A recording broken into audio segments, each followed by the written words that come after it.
Alrighty, here we go.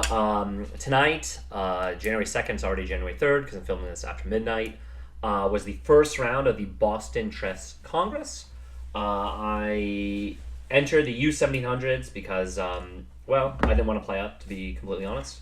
I'm going to be playing up in the Open Division, so I wanted to maybe, start that with a roll.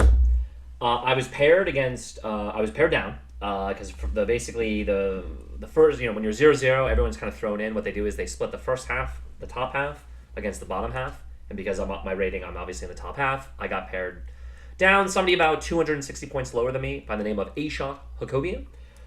He was like maybe 12-year-old, 13-year-old, something like that. A kid. He's probably a little bit underrated. And, I tried to just do a little bit of small talk and just say hello kind of thing. And I said, oh, where are you from? Meaning, are you from Massachusetts, New York? And he's like, Armenia. And I said, oh, okay. And then he didn't say another word. We did go over the game afterward. In fact, his older brother was there, maybe chaperoning him or something, who didn't play. And I said, hey, why don't you, go over the game with us? So it was kind of friendly. And they were polite, but both very quiet. My opponent, like most kids, played pretty quickly. I'm not sure I used my time well this game, but let's go through it. As far as a few other details, I wouldn't say caught, but my opponent told me after the game that he had just studied the Trapowski, and I said, why would you study it? It's a pretty rare sideline. He's like, I don't know, I just did a lot of prep against it.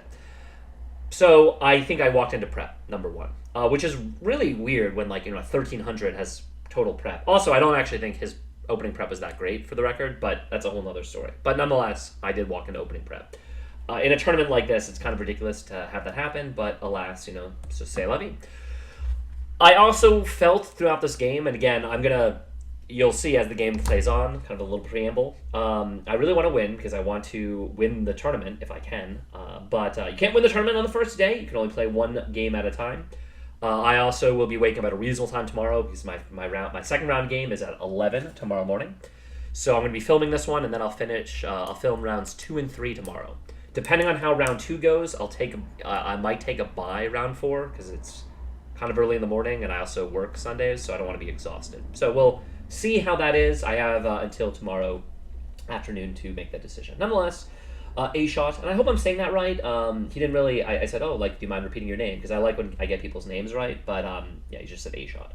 Our time management was almost incredibly equal, by the way, balanced. At no point did either person get a big time edge. I think the very end, I maybe had 10 minutes on him at most. I do play pretty quickly myself, but I'll point out but throughout the entire game, he was playing the opening even faster than me, which, so my little note, we literally play the first 13 moves in combined 10 minutes. So we literally rattle off 25-ish total moves in 10 minutes. And then when I spent 30 minutes, it then, took me another. I then only played, 10 moves in 30 minutes, that kind of thing. So I did eventually slow down. Nonetheless, I also was going to open up my page of my Trapowski opening, but at this point, you guys got to believe me. I'll show you, where I've prepped. This is the Trapowski. I've been going into this lately. I've been playing it online, and my opponent decides to play the D5 line. And this is why I'm actually surprised he said that he prepared this, because this is, the least combative of the responses. Apparently it's the best according to the computer, but the most common is knight e4, which is still fine, and I think c5 is very, very tricky, and everyone who watches Gotham Chess, the 2 classical games I've had at the club in this line have gone g6 against me. So nonetheless, in my own opening prep, when d5 is played, and I'm not going to go too much into it, in this line I do like trading the bishop for the knight. Both of these are moves. I told him this after the game. He's like, oh, really? I didn't know that. And he literally just prepped this, so you should know that both these captures are fine. Literally, look at this, minus 0.07. I said, yeah, one's more combative. But he took away from the center. He went e takes. And, yeah, from here, I know e3 is the move. I play it. Again, we're both banging these moves out, immediately. He plays bishop d6. And, by the way, when he played this move, it's funny. It's a good move, don't get me wrong. There's nothing wrong with this.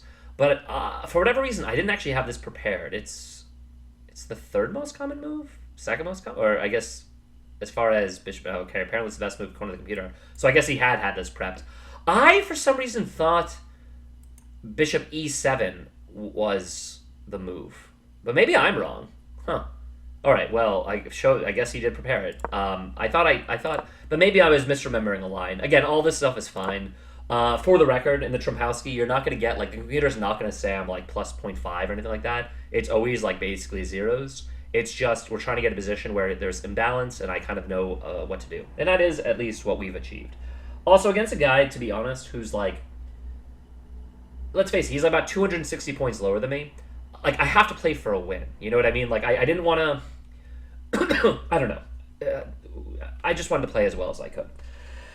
So I also noticed that on a lot of these videos I cough a lot. I don't even realize that. So apparently I'm a big cougher. Big cougher. I play knight f3, which is totally fine. I know that c4. I guess I should immediately have played c4.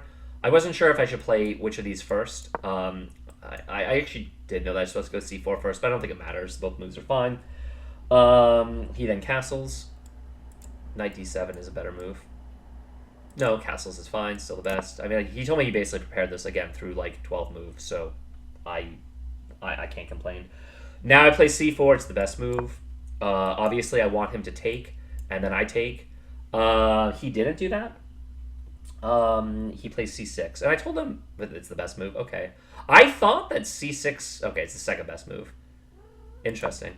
Yeah, most people take. I told him I thought that c5 was a move there as well. Yeah, it's only good.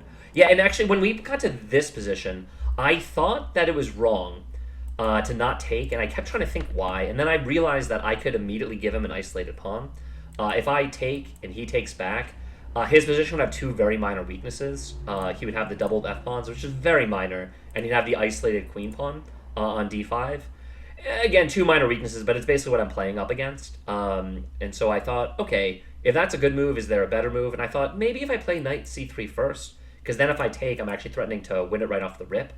You know what I mean? And basically, I'm trying to induce him, if I play the knight here, to take himself, so I can develop my light square bishop with tempo. So that's what I wanted. Apparently, queen c2 immediately is even better. I don't really know why. And c5 is a move I considered in this spot, briefly.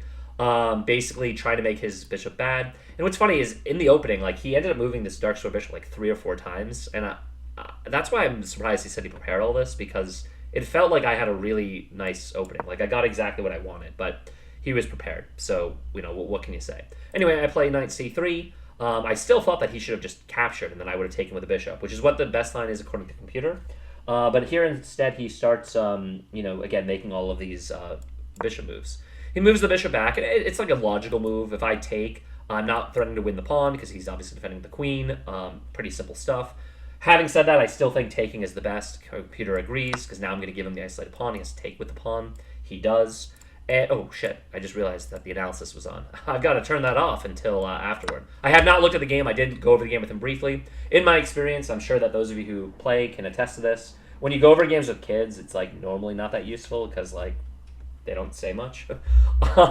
Again, he was like a nice kid, but he was probably like 12 years old or something. And he gave me a little bit of insight about a few things he was thinking, but not much. However, obviously, I've not looked at this under a computer. I basically got home, I ate the other bit of my dinner, I watched a show just to decompress for a little bit, and now I'm doing this recap. I go to bed very late, but I'm trying to go to bed a little bit at a reasonable time so I won't be exhausted for my next round game. Saw a lot of people from Boylston. It was so nice to see them all. Wish them good luck, that kind of thing. I hope they do great. We'll see how maybe the results after this game is in the works. Anyway, when he takes back, okay, good. Now that I have the analysis off, now is where I'm kind of out of book, but I have my ideas. And again, I know I wanted this light square bishop on this diagonal, but I'm thinking of how I can corral the pawn. So I know that eventually I'm going to want to castle. Like, I do want to get some safety. So in this position, I'm considering bishop d3, kind of leveraging on the h-pawn, like maybe some ideas of queen c2. I'm thinking of bishop e2. It avoids, like, he wants to maybe develop the light square bishop with a pin, and this kind of immediately unpins me.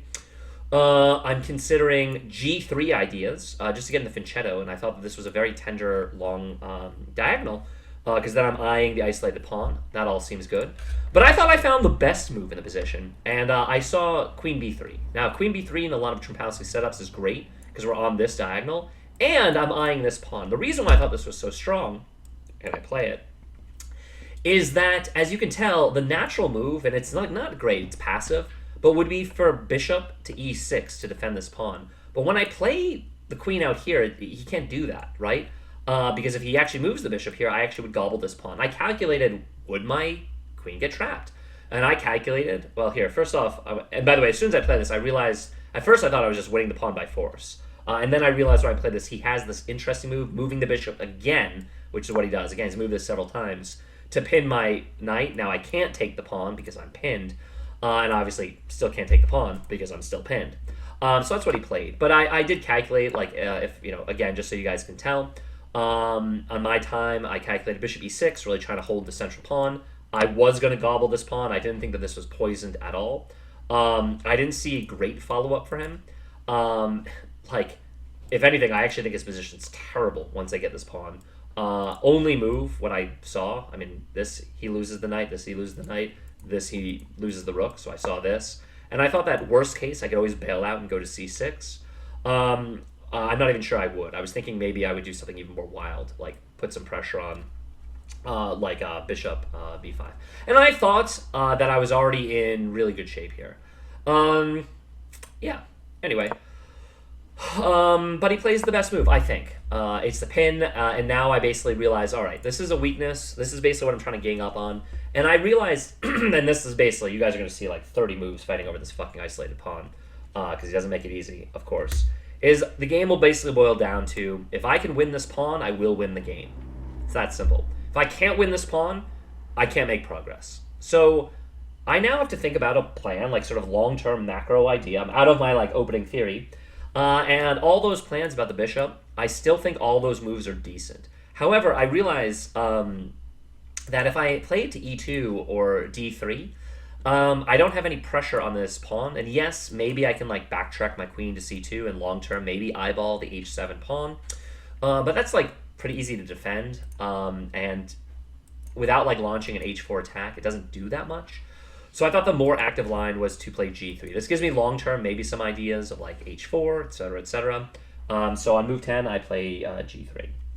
He plays knight c6, and he's got like kind of rough development. Like his bishop is passive. I'm obviously attacking this pawn. When I can fianchetto long-term, I almost have like the Catalan structure and like a great Catalan. So again, like this is why I'm surprised he said that he kind of like had prepared more or less. Maybe not through here because he obviously had to think for this particular move. But, through 8 moves or 9 moves or something like that. Nonetheless, this didn't really deter me. I didn't think really of... I wasn't really considering any other move in this position. I just play bishop g2. It kind of makes sense.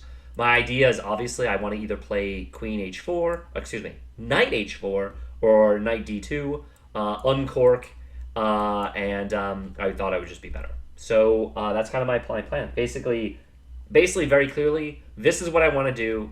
Stop me. He plays rook b8, which I think is a very good move. And the reason why is, first off, he needs to defend the b pawn, so he frees up the bishop. But also in all these lines where I open up, he's no longer lasered. It also gives him some vague ideas of going like b5, b4, which are very scary down the road, by the way, because his rook is lined up against my queen. So I did think that was the best move in the position. I shrug. I could maybe the more accurate move is just playing the knight and immediately again trying to rim rattle this pawn. But I thought I should keep it simple. I castled, and on move 12 I castled, and yeah, we're out of the opening.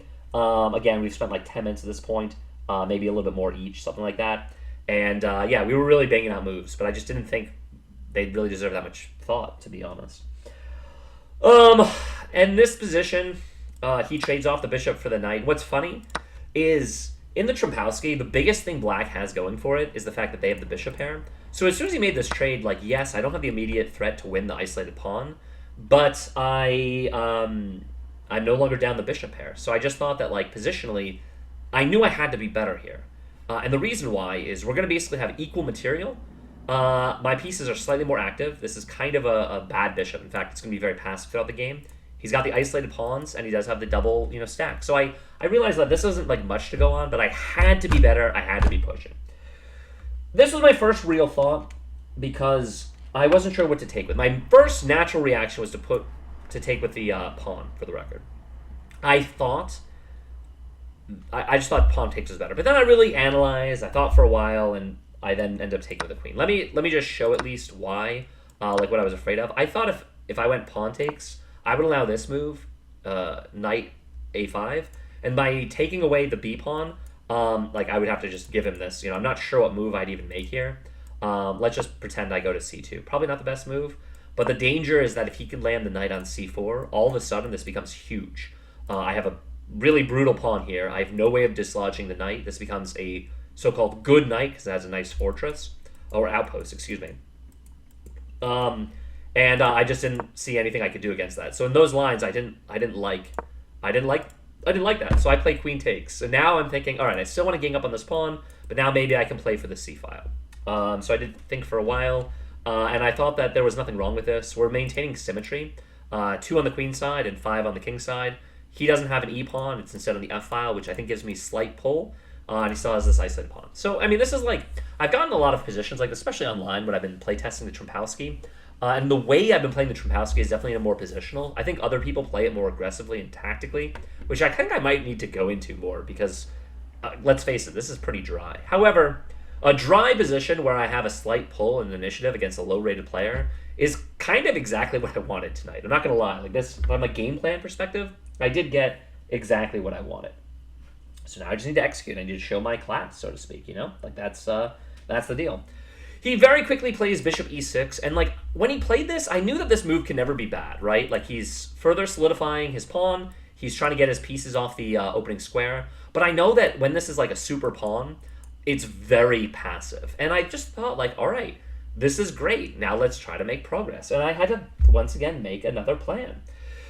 And I thought to myself, all right, how can I best activate my pieces? And I thought, all right, the C file is open. This is the most important file of the game. We should probably put pieces there. So I thought, all right, I probably want to put a rook there.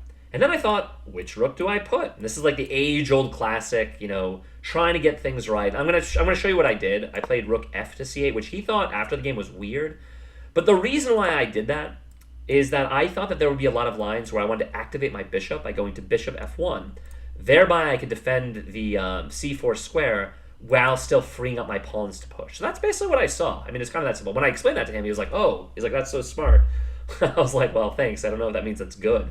But that was my rationale, because I thought that if I went my rook here, first off, there'd be lines where, if I am going to wiggle in and somehow win the a-pawn, he would then have the tempo on me pressure and just win my undefended a-pawn as well. So that was the other calculation, why it felt like the f rook was more accurate. Okay.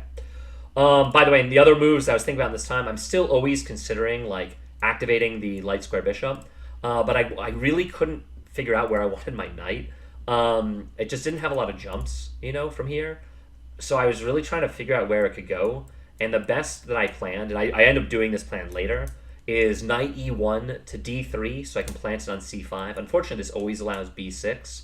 But I thought if I'm on d3, I also maybe can bring it to f4, trying to put more pressure on the d-pawn. That's kind of what I envisioned. And because of all that, I thought if I'm going to bring it to e1, I don't want to like unconnect or disconnect, is probably the right grammar, my rooks. So for all those reasons, that's why I thought rook f to c1 was the accurate positional move. Nonetheless, when I play this, he plays queen d7. And now when he plays, I asked him, like, this is one of the questions I asked. I said, hey, were you making plans of, like, putting your bishop there and trading them off? And he said, yeah, that was one of the ideas. He said the main one is that he just wanted to connect his rooks. He wasn't sure where it belonged of these squares. I don't think it belongs on c7. I think that's pretty bad when I have this, like, gutting down.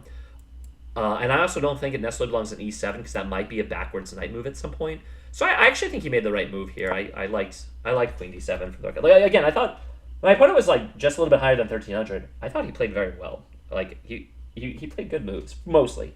There's a few spots finally where I think he's going to start making some mistakes. Of course, everyone does, even GMs, but especially 1300s should make a lot of mistakes. Obviously, I don't think he made a lot of mistakes though. All right, well, the computer will tell us all in the future. When he plays queen d7, I thought about, like prophylactically moving the bishop. And I thought, I'm really not that afraid, because if he puts the bishop there and then he trades and then I take, he's used like 2 moves, I've used 1. And yes, his bishop sucks, but like mine's barely better. So I just didn't think he would have achieved that much with that. So I basically was going to, sometimes, I heard this from another video like a few days ago. It basically was saying sometimes you spot your opponent's ideas. It's not important that you stop them. Sometimes you just allow ideas. So this was an idea I thought he had, even though he was thinking about this a little bit. But I just thought that it wasn't that good of an idea, so I was going to allow him to do it, basically.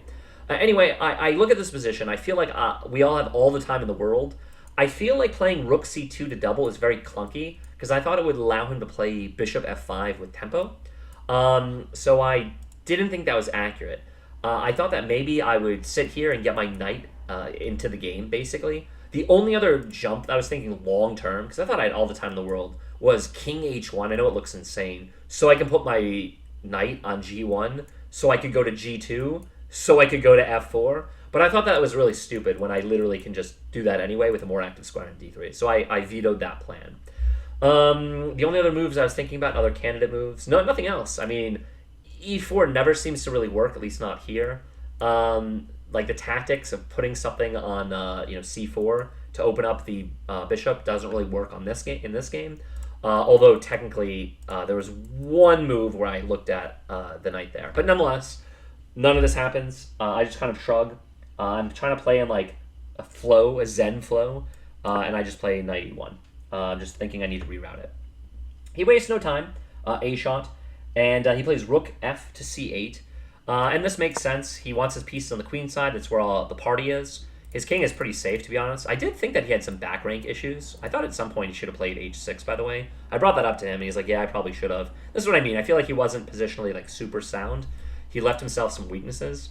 And the big concern here is he now has some discoveries. Because he is super loaded up in the c8 square, I didn't know if those discoveries were any good, but I didn't really love his rook bearing down on my queen. So when this is played, I think, all right, can I play knight to d3 and get it to c5? And I said, no. He always has this b6, which would win the game, basically. Like, I'd lose my knight. So I didn't think that it made sense to move my knight here. So I thought that I probably needed to move my queen. I was a little bit worried about knight b4 ideas. So with that in mind, I thought I needed to protect this diagonal and keep on this diagonal. Obviously, I can't move to a5, I can't move to b4. So my first instinct was moving queen d2, right? But then I thought I saw, because I wrote down on move 16, I'd finally used 30 minutes total. So I think I used like 10 minutes in the opening, the first 8 or 9 moves. And I know I thought for 10 minutes in this spot. And the reason why, again, is I really wanted to build a plan and figure out where my queen belongs. And I think I played a better move, even though it looks weird. I played queen a3. And the reason why is I thought long-term, there might be some chance to wiggle on in. But more importantly, I'm still taking away the knight b4 ideas. But also, when he moves the knight, because he wants to maybe open the file, his a7 pawn will be hanging in some lines. And I thought with my queen here, again, he doesn't have this like rook a8 idea, because I can retreat, and my a pawn is still defended by this rook, because I moved my f rook in the beginning. So that was kind of my long-winded, like, why I went there. I am wondering if queen d2 was the better move. I'm also trying to keep off of these light squares, because I never want, when his bishop is guarded by his queen, I never want to be able to move that with tempo into a more active, aggressive position. Right now, this bishop sucks. Like, it's a super pawn. It is defending the d pawn, but it's not a threat to me. Like, I'm not concerned. Again, for this game, you guys will see. Like, spoiler alert, I obviously didn't lose this game. I didn't think I was worse. Aside from the opening where it goes to like minus 0.1, I thought I just enjoyed a very comfortable game this entire way. This whole game is about me breaking down kind of a low-rated opponent, which hopefully that's interesting for all of you guys. You know, how does he do it? Well, we're going to find out. Anyway, I play queen a3, and here is where Eckstut plays b6. And at this point, I was a little bit concerned, because I know that now in all these lines, his queen is helping out his a-pawn. I'm so slow to be able to attack this pawn. I also then realized that maybe in some lines my knight belonged on c3, because then maybe I can hit his d-pawn from the c3 square. I then got a little bit worried about him going b5, b4. My queen looks super awkward there. This was the first point. Again, I finally passed the 30-minute mark. He passed the 30-minute mark as well. Again, he was playing very quickly, but he wasn't like blitzing. And I thought he said after the game, he said he was most proud of his time usage this game because he spent an appropriate amount for each move. And I think he's right. I want to give this kid credit. I think he's right. I don't think he blitz moves. Like, he didn't move impulsively, not once this entire game. But he also never did like a deep thought. All right. In any event, when b6 is played, this is the first time where I know he's got these weaknesses. I'm going to say it, probably 10 more times this video. He has the isolated queen pawn. He's got the double stacked f pawns. We have the same material. Again, look at this position, guys. Like, there's no way white can ever be worse here, but, like, black is pretty close to equal. And I just realized I let him off the hook somehow. I have no idea how. I'm very curious what the computer says, because it felt like I was kind of grinding him. In the opening, he moved the same bishop like 4 times only to trade it off, Like, I got kind of everything I wanted, and it's still so mediocre. So, I mean, the good news is I'm definitely not worse here, In any event, I really need to make a move, and I really belabored this, and I thought, all right, one idea is going rook c3 with the idea of doubling up. I wasn't sure if that's good, because I thought that maybe he can start monkeying b5 forward. I also got very worried, again, about knight a5, blocking me from this a-file, and then slamming it on c4. He told me he was never going to put the knight there until I committed to, like, a b4 idea. I'm going to be honest, I was never going to go b4 until I had, like, a bishop on f1 where I could basically just scissor off his good knight.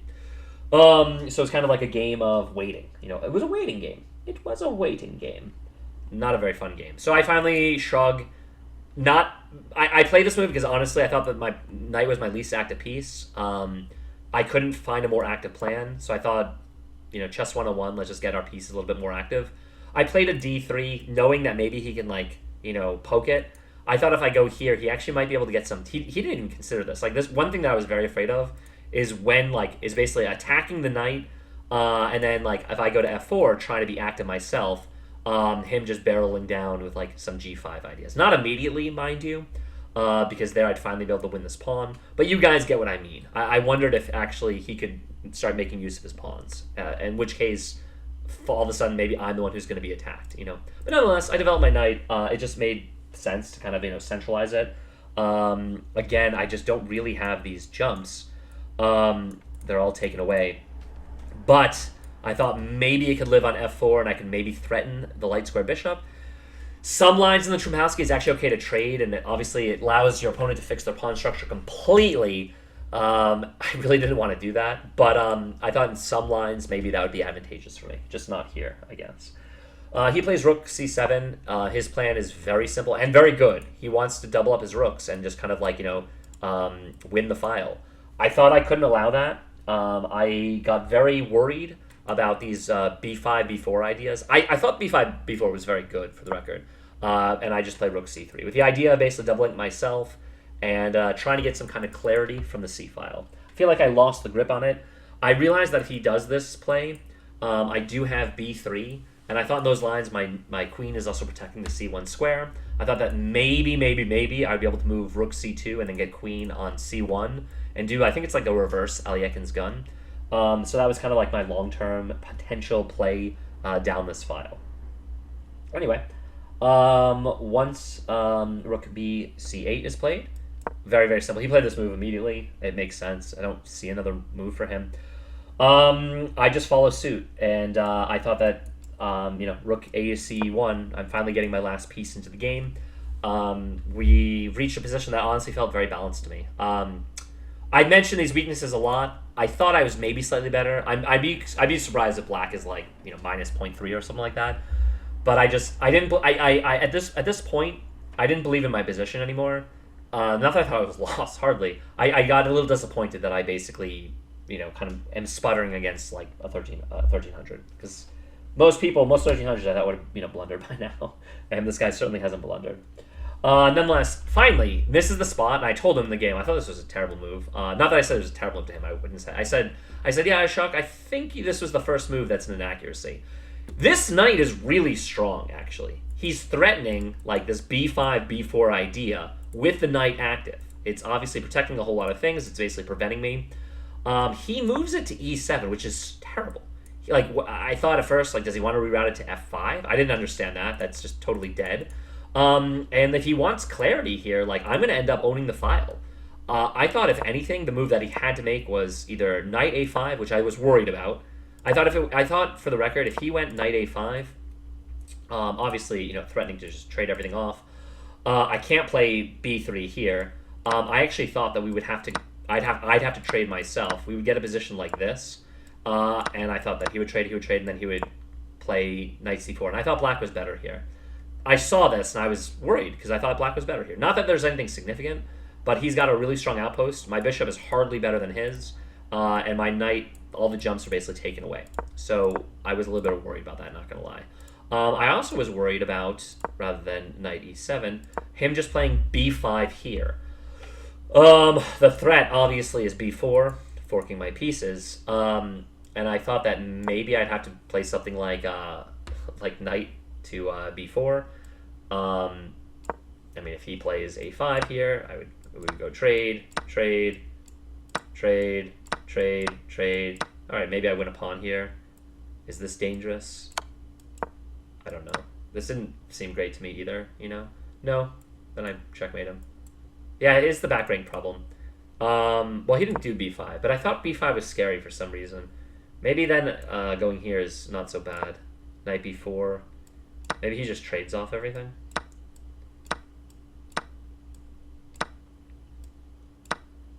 Now, this looks very good for me. No, it doesn't, because he plays a6 here. I can never really attack this, because then he gets active. I guess, I mean, and my bishop is terrible. This is probably just drawn, to be honest.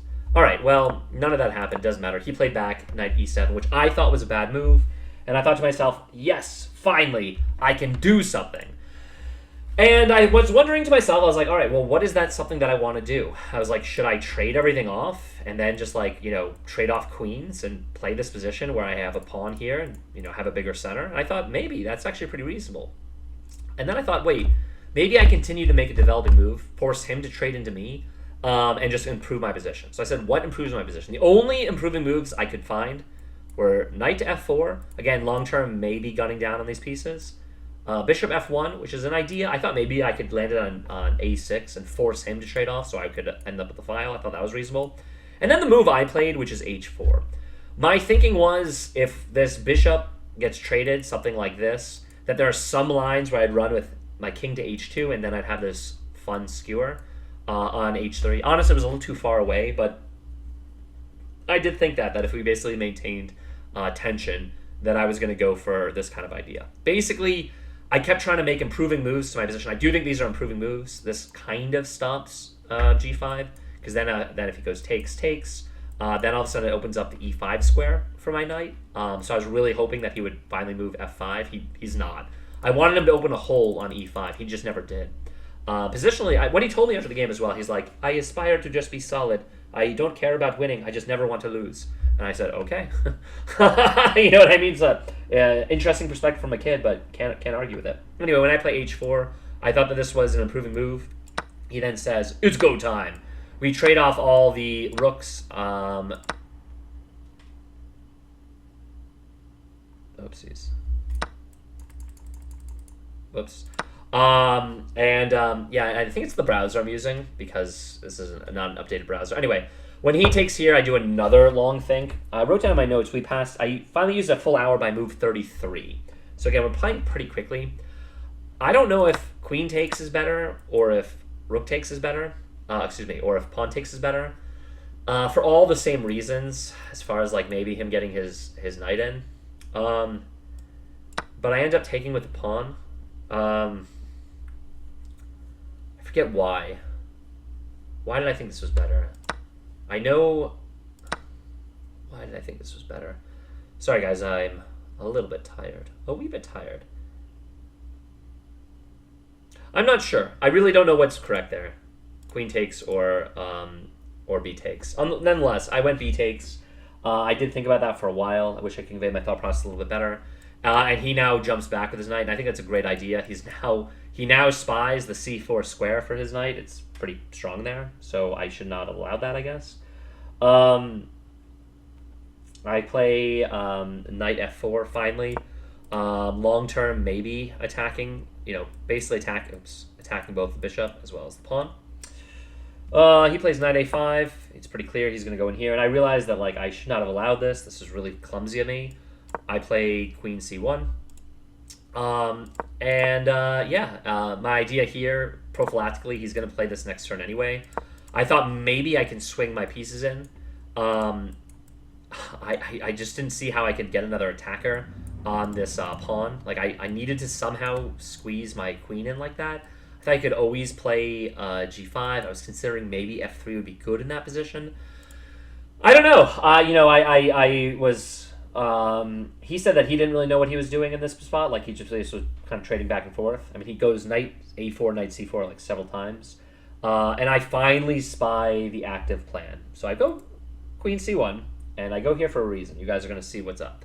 He plays knight c4. He gets the knight in where he wants it, and I say, oh my god, I think I have the e4 break here.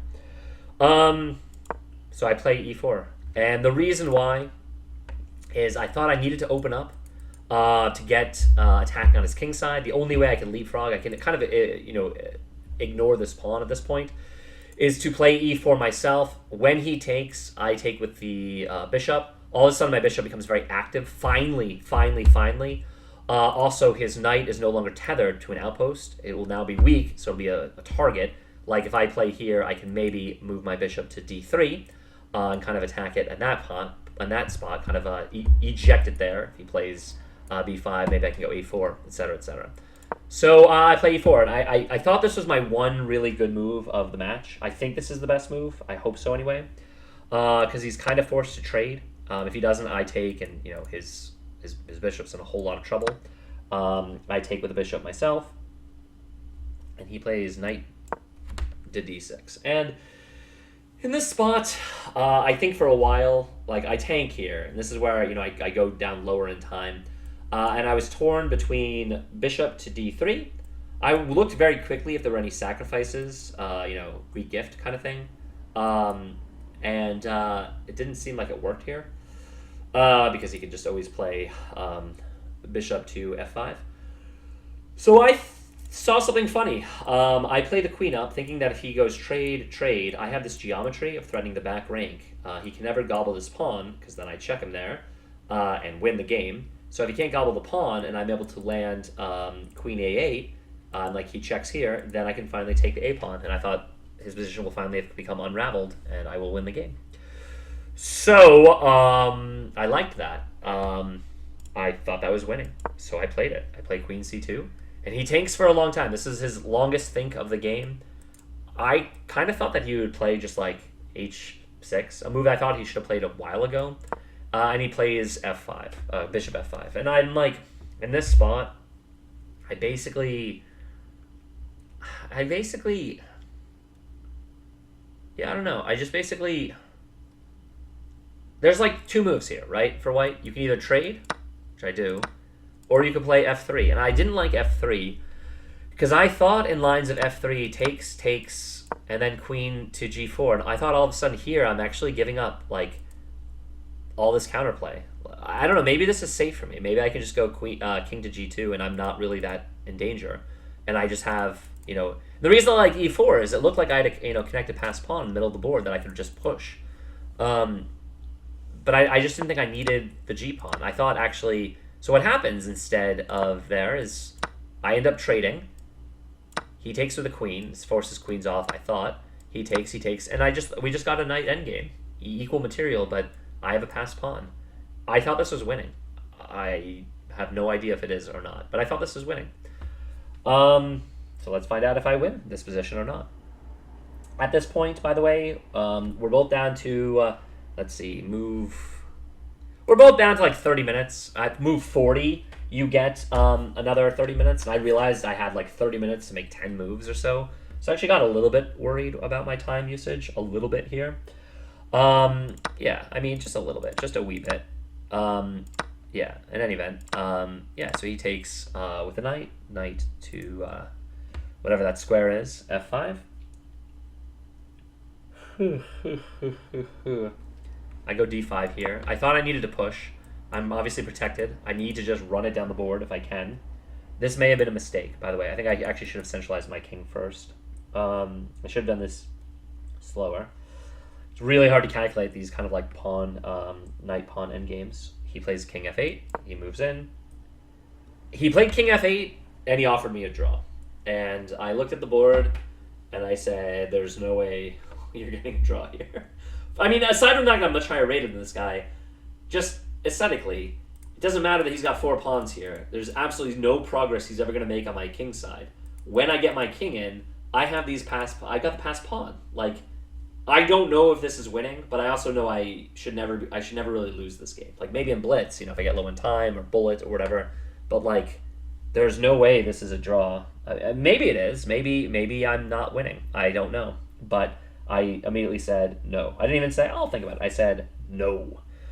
I play king g2. My idea is to run the king in. He plays king e7. He's a little bit faster. I play king f3. He plays king d6. He's blockading the pawn. He said he thought that he was always drawing because he has the knight that he can just stick on d6, and he just said there's no way you can make progress here. And the kid might have a point, to be honest. I play king e4. I'm attacking the knight now. I thought he actually should have gone back, which is what he does. He plays king e7. I look at this. I thought that if he plays g5, he's going to dislodge my knight and then take the pawn. So I thought c4 was forced. He plays king c5. He's running to this pawn. I thought the only way to maintain the pawns was to run the king. I'm always very worried about b5 ideas because if he can break the pawn chain, this now becomes not a liability but no longer an asset because it's isolated. It has no support. I wanted to play a4 to stop that, but I got worried if I play a4 and he goes b4, if he's actually wiggling in. I calculated a line where if I do play b4, sort of ignoring it, if he runs after it, I would then push d6, but I saw he always has this move, knight c6, and obviously even if I play d7, he's preventing the queening square with the knight there. And then I thought that he could even gobble this up, but I just didn't have a way of getting in. I also saw that maybe I should try to go after the king side now and play knight h5 with the idea if he pushes either way, I then collect the free pawn on f6, also attacking h7. He'll stop that idea very, very quickly. I think he did a good job of being thorough there. Nonetheless, when king d3 is played, he plays he plays g6. Once he plays that, my dream of attacking these pawns are dead. I'd have to get my knight in like this, and maybe that's good, but I'd be sacrificing a pawn to do that. It didn't seem like giving away the d pawn for the doubled f pawn was a good trade for me, so I didn't want to go into that line. In any event, let's see. 40 minutes. g6. He plays king to... he plays g6. Good move. I play king c3. My thinking here was I need to get my knight to check him so that I can make progress. And the only way I can do that is if I move my dumbass king. So I thought I had to move over. I thought b5 kind of just draws on the spot because I thought I would take. And then basically once he takes, we trade everything. And I thought that was a draw. I just didn't say anything better. He plays a6. Not sure I understood that move totally. I don't think that was correct. I play g4. Maybe this is also a bad move. I thought that there were some lines where he was jumping to f5. I thought I needed to take that away if he pushes, and he doesn't have any activity for his knight. But maybe that's wrong. He now plays b5, and once he plays b5, I realize I don't know how I'm supposed to win this. I thought he could make a mistake. I now play knight to d3, checking him. These are his only two moves. And I thought if he moved, for the record, he moved here, blockading my pawn, which I think is the right move. I thought if he moved here, then this move I thought was winning, of course. Back to having the connected pawns, where I'd basically be able to move my king behind to d4. So I thought there was a chance he'd make a mistake. He doesn't. He goes to d6, king d6. I realized that once he takes this pawn, I take, this is still under attack. I'd have to, move back to f4. That just allows g5. Maybe I should have tried, knight b4, and then I thought maybe he'd play a5. I just didn't really see what I'm supposed to do here. I kind of felt bad. I took. He then took with check. I play king c4 and offer him a draw. And the reason why is he agreed to the draw immediately. He was so happy to draw right when we hit move 40. Is I calculated if he takes, I take. It's an outside pawn. He said that he had this fork. But what's funny about that fork is we calculated that if he actually took, I would move king b3, and I'd actually trap his knight. So he actually probably would have lost the game. But I don't think he would have needed to do that. He could just blockade this pawn, and then this is a draw, I think. I don't know. I got kind of worried that all of a sudden I didn't have the connected pass pawns in the middle and that this pawn structure was just losing. And if anything, I thought if I committed hard to the queen side, that maybe he would actually, well, not now because my knight's taking that away, that he might be able to wiggle in somehow and win all my pawns, and maybe I'd lose the game. So that was the whole game. We agreed to a draw. He was thrilled to get a draw. I was less thrilled. But the whole game, I was pushing. I was, I felt slightly better, throughout the entire game. I thought that there were some times where he literally was moving like backwards and forwards, and like literally moving backwards and forwards. But I don't know if I necessarily like made progress there. And and it's it is what it is. I feel like I'm really curious what the computer has to say because I didn't regret any moves I made this game. I used an appropriate amount of time in a few different spots. And I'm just wondering if, like, I really just wonder, like, did I play a good game? Or did he play a good game? Or did we both just play good games? Like, sometimes that happens. Again, I really grinded. I thought pretty hard. But, you know what they say. Sometimes you eat the bar, and sometimes the bar eats you. Or maybe it's bear. Yeah, sometimes the bear eats you. All right, so this is what I'm going to do.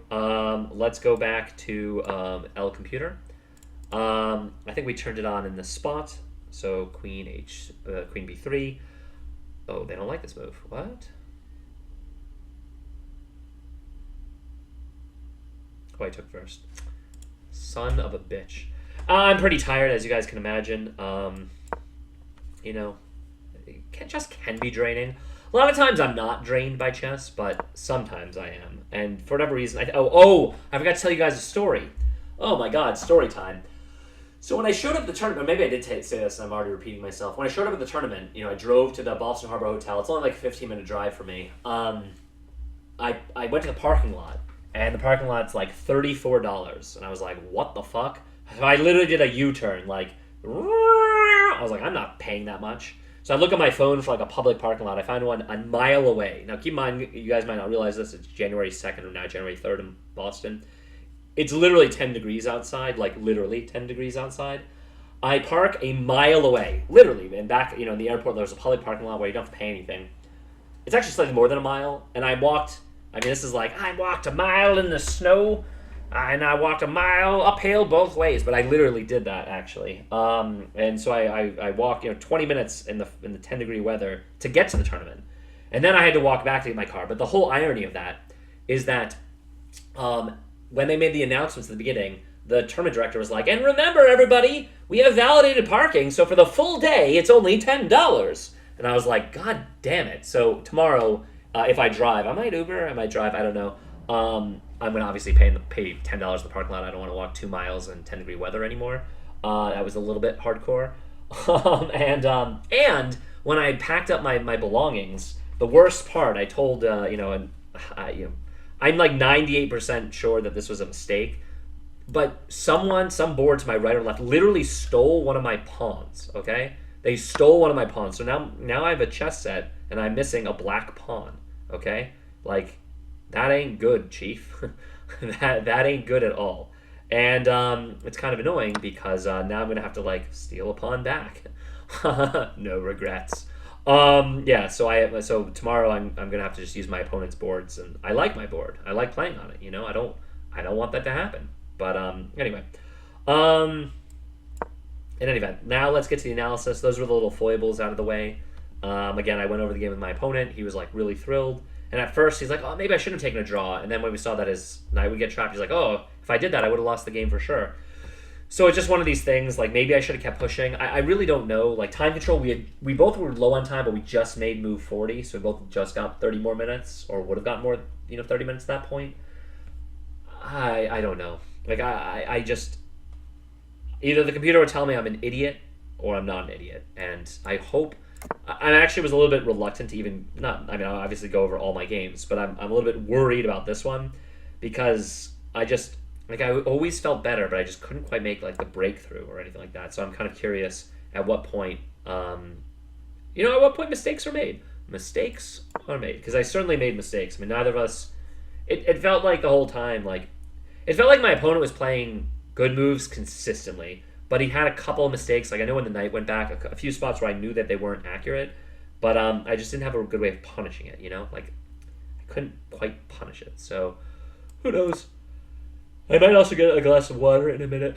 I'm slowly reintegrating the moves from my spreadsheet because, as you guys can tell, I made a mistake. I used to be able to delete on chess.com. Now I can't. All right, c takes is the best move. Good, good, good. Bravo, bravo, bravo. Here you go, c takes back. And then I play queen to b3, which is the best move according to the computer. All right, so the good news is 9 moves in, like his own prep, the computer says I have like a very solid advantage. And that's how I felt in the game. Plus 0.6, plus 0.5. Like I felt very good out of the opening. Even though he said he prepared it, I thought I got what I wanted, and I was very happy with this position. So I'm kind of curious where I didn't... Yeah, no, he did play the best move. And by the way, I didn't see this initially. I just thought I was winning. I thought I was already +1. And then I saw that he had this bishop a5 move. So this is where we'll start our analysis, our analyzing with the machine. Because I did think this was the best move, and it was quite good. Well, I deleted all the other moves I was considering, but if you remember, in this spot, move 9, this is where I was considering the g3 idea, bishop to e2 or bishop to d3, and it looks like those ideas would have been a little stronger. So I guess I made a slight mistake here. Inaccuracy, yeah.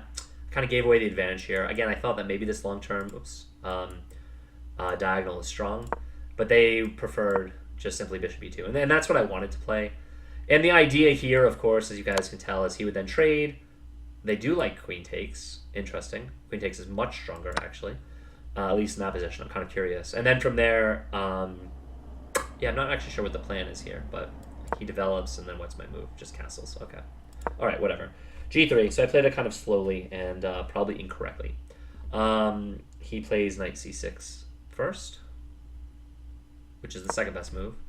And again, I'm like plus 0.2. I mean, don't get me wrong. I know I'm gonna be slightly better this whole game. Like I just, well, I don't know it, but I think it. I now go bishop g2. Best move. I mean, of course, I was also considering rook c1. That's always good. He now trades. Nope, he plays rook b8 first before he trades. Yeah, this wasn't an accurate move. It wasn't the best move, but it wasn't bad. Yeah, they like him just snapping it off and just trading.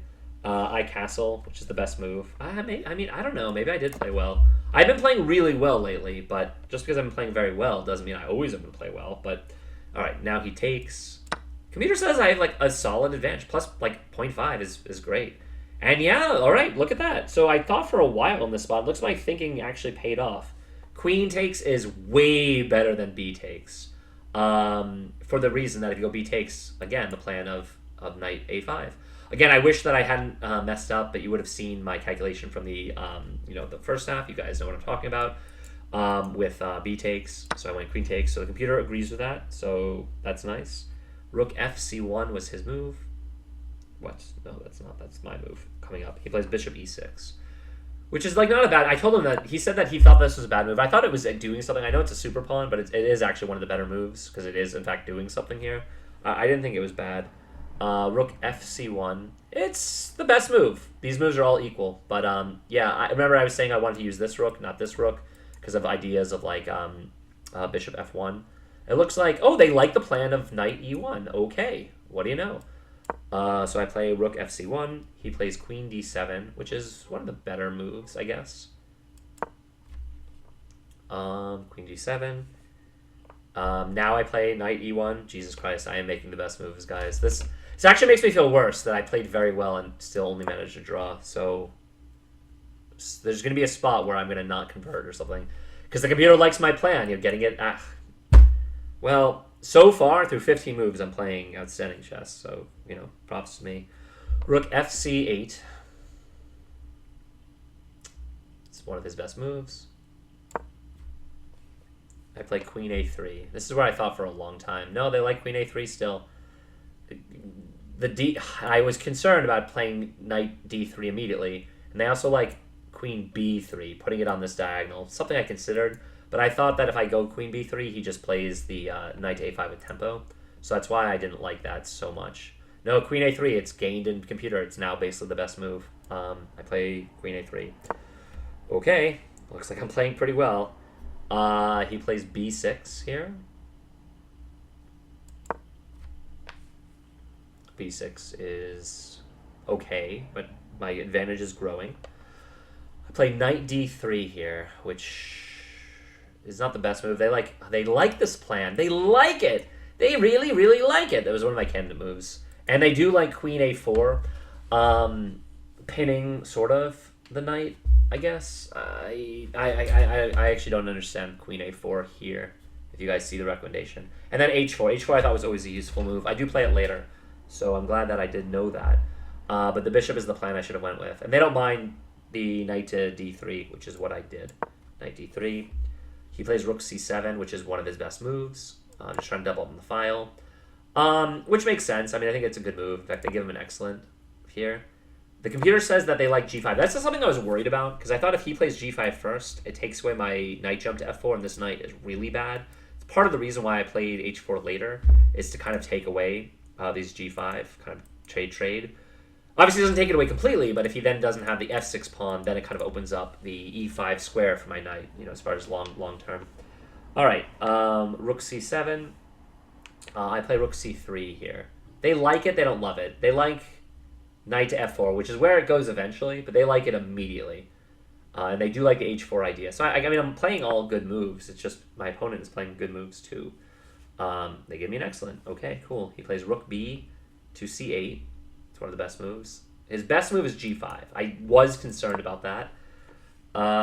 Rook a c1 is what I play here. Just thinking I needed to double up and get my rook into the game. It's up there, but the best move is still knight f4. It really belongs there. I did know that. It just took me a while to get there.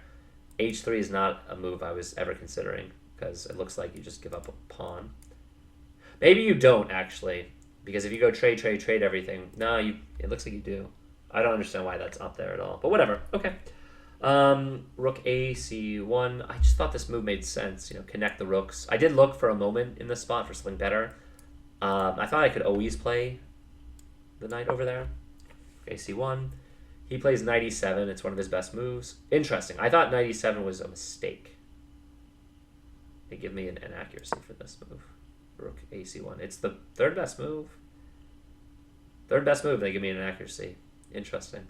Because they really like just playing the knight to f4 immediately.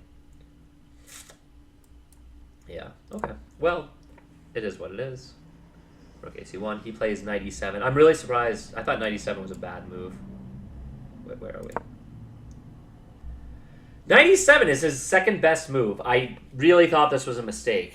They still like g5. The g5 idea, it is an idea I saw. That definitely would have been best. But knight e7 is it's one of his best moves. Okay. I didn't think this was a good move, but shows what I know. I now play h4, which is a mistake. I thought I had all the time in the world, but I don't. The computer also doesn't mind trading off myself and just playing like a slight position where I'm ahead. I don't know why I brought my knight out here. I needed to just slam it on f4. I thought that it was good, but I just didn't want him to immediately bounce it back. Like here, what did I play here after knight e7? I play h4 because I thought this was an improving move. Okay, and I guess it's not terrible. It's still considered good, but I thought that if I play knight f4, which is what I wanted to, I thought he could just play g6 here. Oh, aha! I didn't see this idea. The reason why this doesn't work here, guys, hopefully you can see it from the computer, is I'm threatening h5 and then f6. Obviously, that's a fork. So I would go something like here. He can't move up because I'm taking that square away. So that's actually brilliant. You guys hopefully spot that.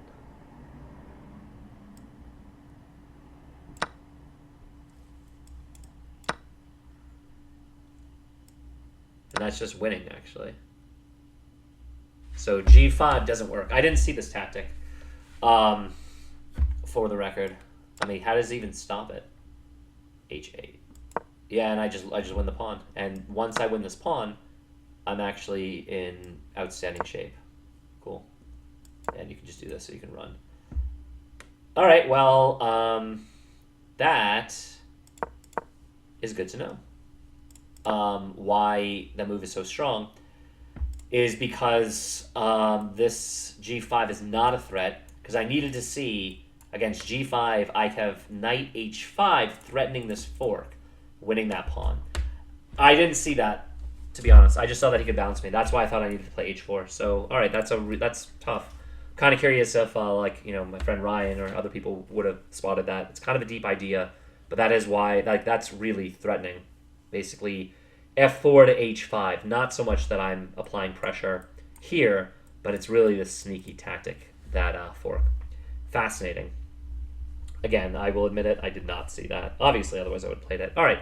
Well, I'm playing h4. It's still a good move, and now he decides to trade the rooks off. Rook takes on e3. Rook takes on e3. Once we play rook takes on e3 and rook takes on e3. Oh, sorry. He obviously plays rook takes on e3. And here I gave this a long thought, and I really wondered if I took with the right piece, if I'm supposed to go queen takes or b takes. Wow. I make a mistake here. Do I? Rook takes, b takes. I'd go b takes. The two are almost identical, for the record. I'm allowing the knight to come in, and we're just reached parity. Damn. 22. B takes c3. Because he immediately goes back, knight c6, and he's trying to jump in here. But the computer doesn't love this plan. Why? a4. Why is a4 so good? I don't understand. I feel like he's not really pinned, right? I gotta sneeze right now.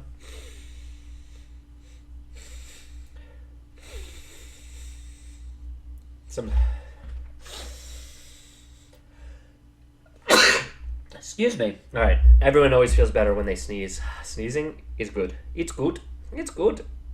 All right.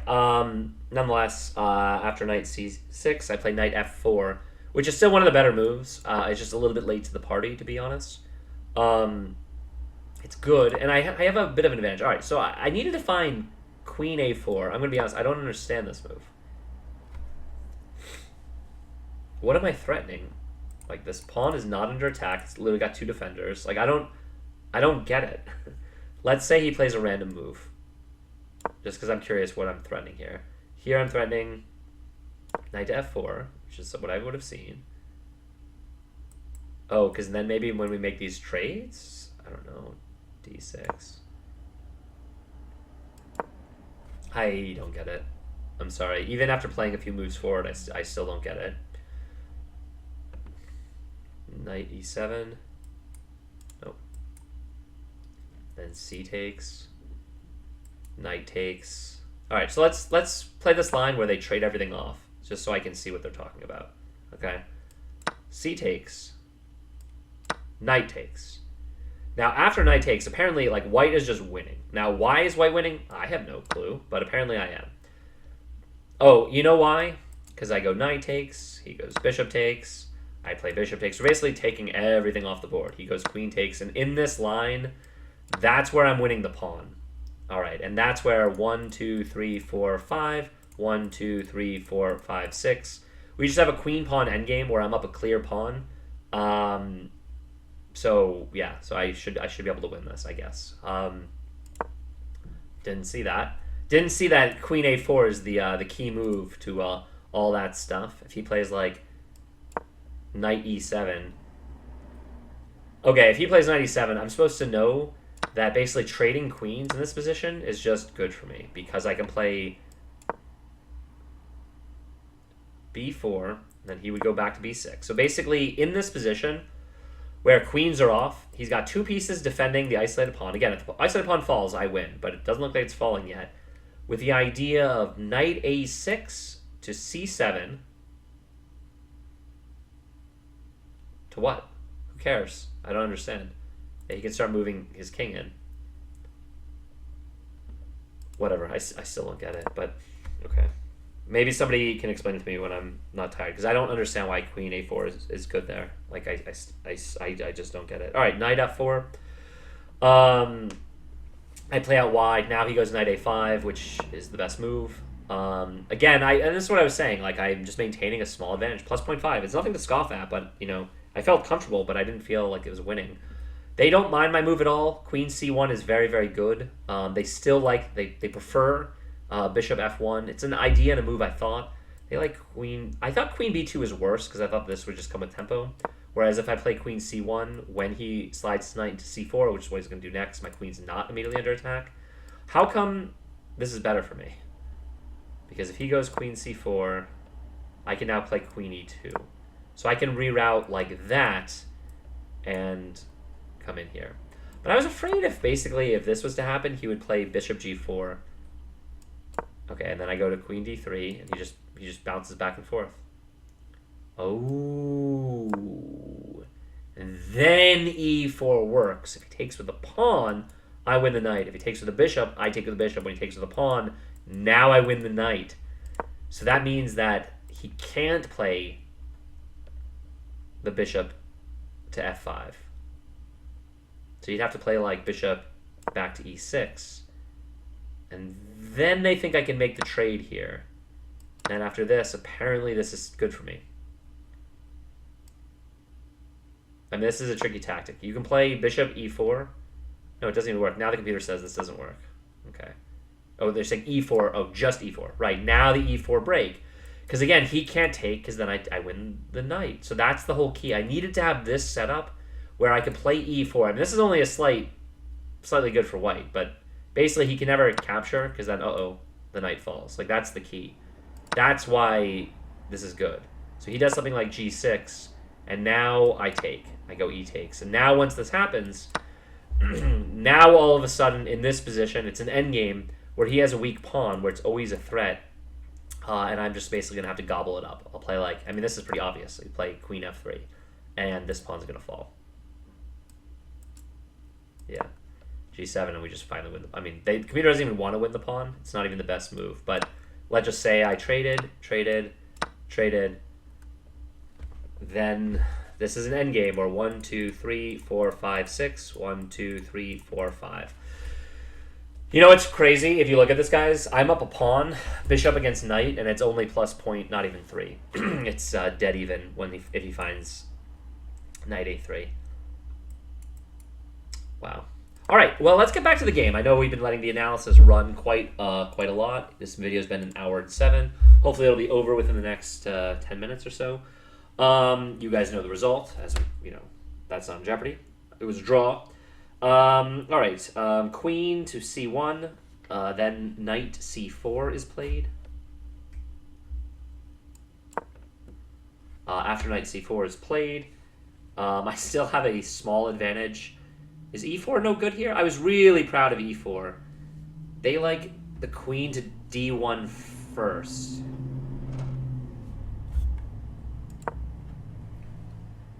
e4 is wrong.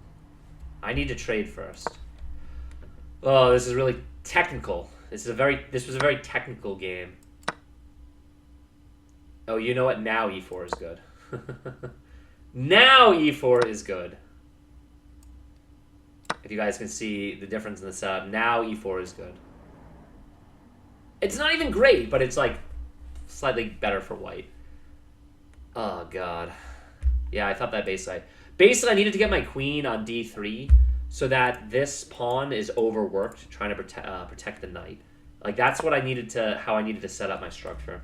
I play e4 here. I was really proud of this because I thought that this was forcing. And it's forcing, it's just not forcing as a win. This gets a great. I take back the bishop, only move, of course. He plays, pretty much the only move that keeps the game as equal. He plays the backwards move. Needed to do it. I thought queen c2 is the best move. It is. And I didn't think he could gobble this pawn. I thought that was a huge mistake. Huge mistake. But it's not, apparently. If he takes the pawn, I would take his pawn with check, and then I would gobble his bishop, and then he would gobble mine. Like, that's what would happen. And it's, like, plus 0.1. So maybe there's just nothing here. Like, maybe, again, he's 1,300, but this guy, like, maybe just played out of his mind. I don't know. It's possible. Queen c2 I thought was the only move here. I'm, like, setting up this battery. So they do like taking. f5 is an idea. Instead, he plays After queen c2, he plays bishop f5. Well, I made, again, I was really torn between f3, but I was worried about the counterplay, which am correct. I should worry about that, because e8, he squizzles on in. That would be a big problem. Instead, they like my plan. I trade. I go bishop trade. He takes back with the queen. When I trade into this endgame, like, I am better here. I'm right. I did say as much. I said, look, bro, I've got the passed pawn. Like, I have to be better here. I just wasn't good enough to win this position, I guess. Computer says I'm not quite plus point. Not quite plus one. Chess is a hard game. Like I look at this game, I feel like I played very well. Just my opponent just didn't break. I really expected 1300 to make a total blunder. Yeah, and this is where, if you remember, it's funny, is he immediately offered me a draw here, and I immediately said no. I just looks like I'm clearly better, and I am. It's hardly winning, but I am better here. So I wonder how I kind of screwed the pooch here, because I just thought I was better here. Maybe I give it back immediately. They want me to go king f5 or g2. Basically get my king in first. Instead, I play d5 and...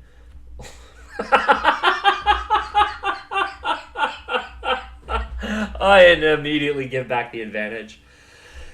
I thought the expression was pass pawns must be pushed, but the answer is no, because I'm getting it closer to his king where he can corral it. So that's where I just immediately give it back. I pass on the draw, and then it goes to zeros. Great. He plays the king over. I play king g2, which is the best move. He plays king e7, which is the best move.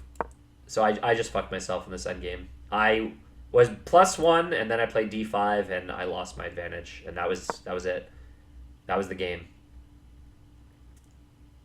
Chess is so brutal. In this position, a lot of other moves are good, but I needed to just maybe start getting my king, walk my king in, king f1 or something. Centralize the king, get it more active. Something like this. Makes sense, actually. I didn't know in the game that was a mistake, of course. How could I? All right, king e7, and I guess at this point it's just total zeros. King e7, I play king f3. Which makes sense. Everything else is pretty bad.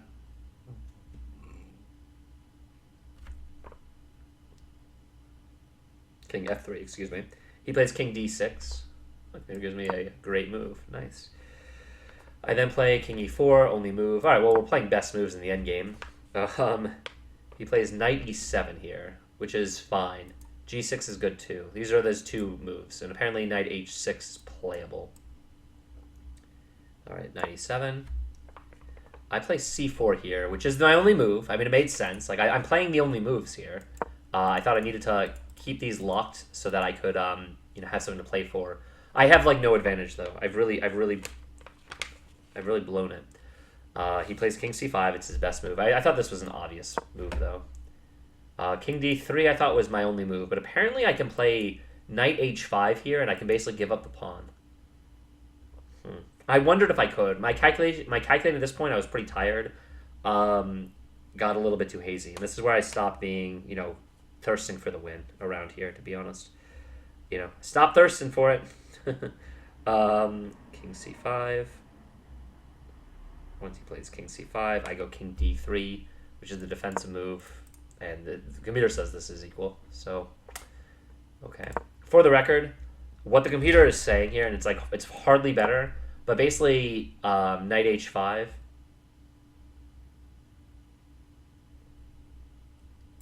Yeah, I was worried about it. I mean, if he plays f5 here, now I go to d3. Aren't I threatening this? They say he can go b5. What happens if he goes here? I just play my knight either here or here to threaten the pawn. They're f6 or f4. It's still really dicey. And I was worried if I play here and he just takes the pawn, how come this is okay? Because I can play, apparently, d6. But what about knight c6? Apparently this works for me because I can now play knight takes on g7.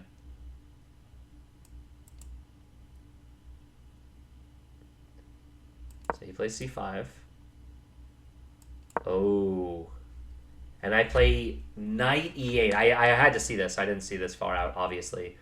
And the idea here, the reason why it's so strong, is this is real problem. He's going to have to basically keep both pieces pinned down to it. And that gives me play. So, like, let's say he plays something like a5. And I do see how this is winning, actually. Like, this, I understand. Here, if he plays there, I can just take. Now maybe he can push, perhaps. f6. Protecting the pawn. He is trying to make a queen. I'd have to go a4 check.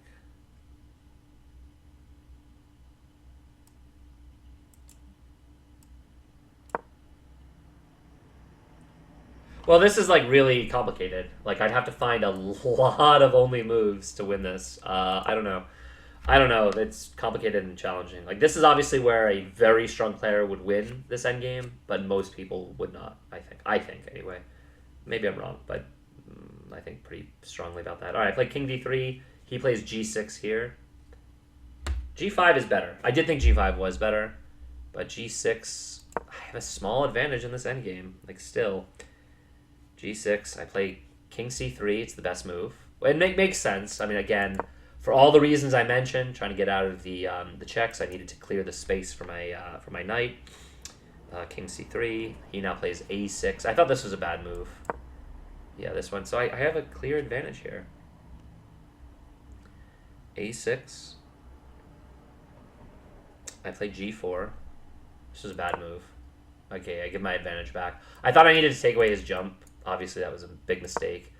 If I immediately play knight d3, here he plays d6, and that's where I can play king to d4, I guess. Okay.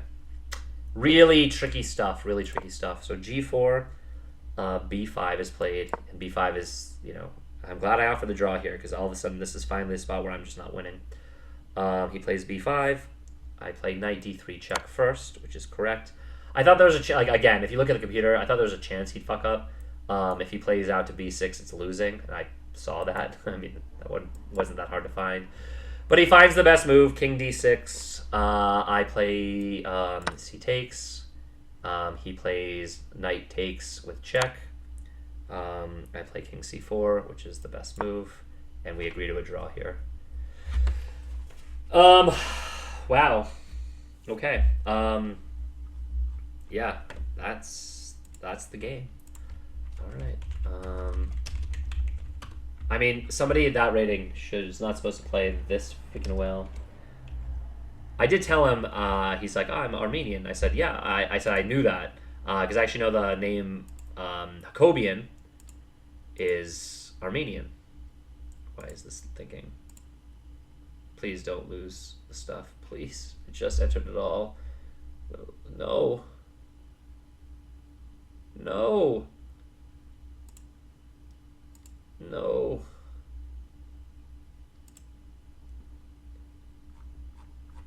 Okay, there we go. Because I mean, honestly, it's a shame I hate the Lee Chess interface. I have been playing a fair amount on Lee Chess, but because chess.com is like really buggy, and it's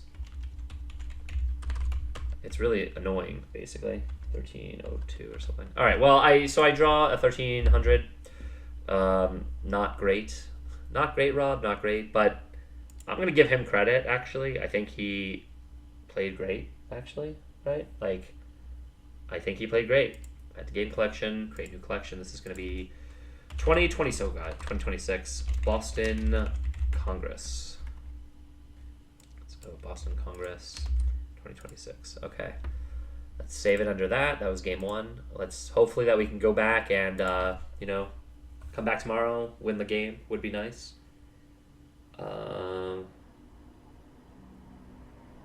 I mean, bros, I played a 94% accuracy. Look at this fucking graph. Like, I don't know what to say. I'm playing very good chess. 1300 just whipped a 93% accuracy game against me and drew. Like, I don't know what to say. Apparently my game rating is much lower than his game rating. I have no idea why.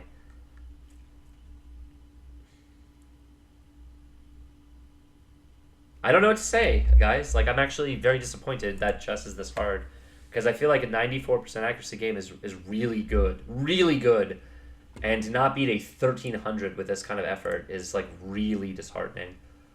Like, if you look at this game, arguably, like, I clearly didn't make any mistakes, like any big mistakes or anything. Like, there were a few inaccuracies, a few times where I should have, like, played the knight f4 earlier, and a few, like, far-flung stuff, and then the endgame stuff where, like, this was a mistake. That was a bad move. I also was kind of pushed for time there because this was right before move 40. Yeah, basically, when we got this endgame, this was the... I feel like this was the time that I needed to find the plan of moving the king in first before I pushed the pawns. Oh, God. Well, I'm still playing good chess. It's just the kid played great. I mean, look, he's rated 1300, but he's like 12 years old. I feel like all kids like that are obviously better than their rating. I pushed him all game. Again, if you look at the bar graph, or the line graph, excuse me. If you look at the line graph, I was right. I was never losing once. I maintained a very small edge throughout like the most of the game. There were a few moments where it looked like I was like +1, but arguably I played slightly better than him, but he deserved a draw. At the very end, there was nothing to play for. When I offered the draw, I guess I was correct. Like, it was a draw position here. What we were saying is, I'm not going to include these moves in the thing, but basically, I'm just going to make a random move right now. Let's see. G5 is a random move. He was saying that, like, takes. The way that he could have messed this up here, and then c4. No, it's saying that he actually escapes. How? How is this not trapped? Oh, you know why? Because even though I trap it, he can run his king in, and I can take, but all of a sudden, I'm in a lot of trouble. I didn't say this to him in the, like, when we went over the very end, but I actually did think that this could be a possibility where I win the knight and I'm still losing. Because his king is so close to my structure. I would think that I'd have to play something like this, not c5 check. I would think it would be something like this, so I can play up. Plays f4, and I thought I'd have to play something like this, and he would just move his king in. Yeah, I don't know. Again, we didn't play out any of this, but I thought that even if I trapped his knight there, that I might still be losing. All right, that's the game, guys. That's round 1. I can't really be too disappointed. I think I played pretty well, to be honest. I'm going to stop the recording. I'm going to stop the stream. I'm going to upload this. Rounds 2 and 3 will come up tomorrow. We'll see if I take a bye for round 4 or not. Wish me luck tomorrow. Have a good night. Oh, and I'm going to stream these recordings, but if it doesn't pick up, I got, one viewer in chat, too. Then I'm going to bail on that, too. All right, peace out.